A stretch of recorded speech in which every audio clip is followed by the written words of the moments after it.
Assalamualaikum warahmatullahi wabarakatuh.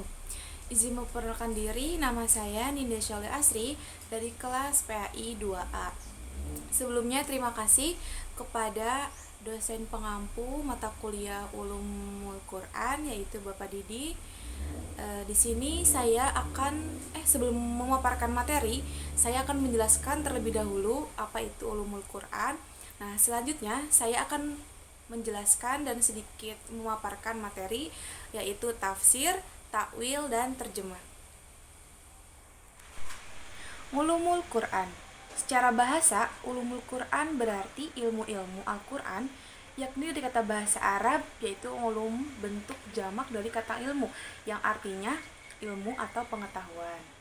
Nah, secara istilah, ulumul Quran adalah ilmu-ilmu atau sejumlah pengetahuan tentang atau berkaitan dengan Al-Quran, baik secara umum seperti ilmu-ilmu agama Islam dan bahasa Arab gitu. Nah, secara khusus adalah kajian tentang Al-Quran seperti nuzul Al-Quran, tartib atau urutan surat dan ayat, qiraat, nasikh, mansukh, ijaz, dan sebagainya. Nah, selanjutnya ada pengertian tafsir. Tafsir diambil dari kata fasaro yufasiru tafsiran yang berarti keterangan, penjelasan, atau uraian. Secara istilahnya, tafsir berarti menjelaskan makna ayat Al-Quran, keadaan kisah, dan sebab turunnya ayat tersebut dengan lafal yang menunjukkan kepada makna zahir. Selanjutnya ada macam-macam tafsir. Yang pertama ada tafsir bil maksur, sering juga disebut dengan tafsir bil riwayah atau tafsir bil mankul, yaitu tafsir Al-Quran yang dalam menafsirkan ayat-ayat Al-Quran didasarkan atas penafsiran dari Al-Quran, riwayat para sahabat, dan riwayat para tabi'in. Contohnya apa sih? Yang pertama ada Tafsirul Quranil Azim karya Imam Abul Fida Ismail Ibnu Katsir. Yang kedua ada Adurul Mansur fi Tafsiri bil Ma'sur, yaitu karya dari Imam Jalaluddin As-Suyuti. Yang kedua ada Tafsir bil Ro'yi, sering juga disebut sebagai Tafsir bil Diroyah atau Tafsir bil Ma'kul, yaitu tafsir Al-Quran yang didasarkan atas sumber ijtihad dan pemikiran mufasir terhadap tuntutan kaidah bahasa Arab dan kesusastraannya, teori ilmu pengetahuan setelah dia menguasai sumber-sumber tadi. Contohnya yang pertama ada Tafsir Mafatihul Ghaib karya Farudin Ar-Razi. Yang kedua ada Anwaru At-Tanzil wa Haqiqatut Takwil karya Imam Abul Barokat An-Hasafi. Yang ketiga ada Tafsir bil Izdiwaji, yaitu campuran. Nah, metode campuran ini antara tafsir bil maksur dan tafsir bil ro'yi, yaitu menafsirkan Al-Quran yang didasarkan atas perpaduan antara sumber tafsir riwayat yang kuat dan sahih dengan sumber hasil ijtihad akan pikiran yang sehat. Contohnya yang pertama ada Tafsir Al-Manar karya Syekh Rashid Ridho.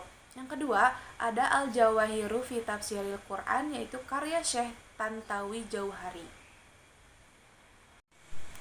Selanjutnya ada pengertian takwil. Kata takwil berasal dari kata al-awal yang berarti kembali, atau dari kata al-ma'al yang artinya tempat kembali, dan al-aqibah yang berarti kesudahan.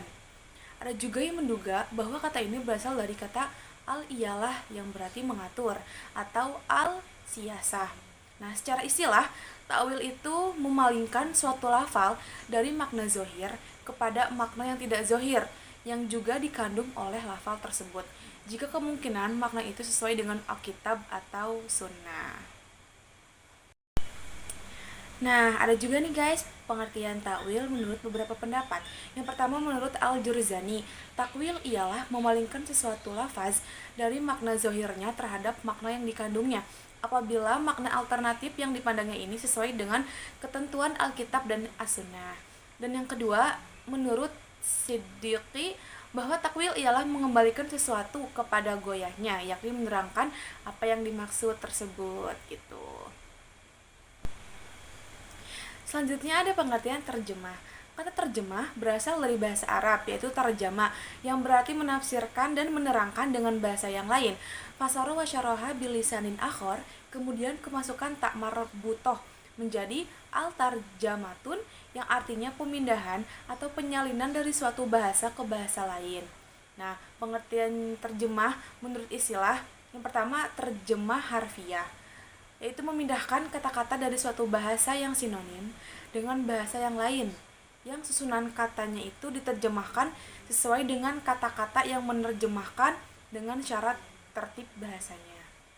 Yang kedua ada terjemah tafsiriyah atau maknawiyah, yaitu menjelaskan maksud kalimat atau pembicaraan dengan bahasa yang lain tanpa keterikatan dengan tertib kalimat aslinya atau tanpa memperhatikan susunannya.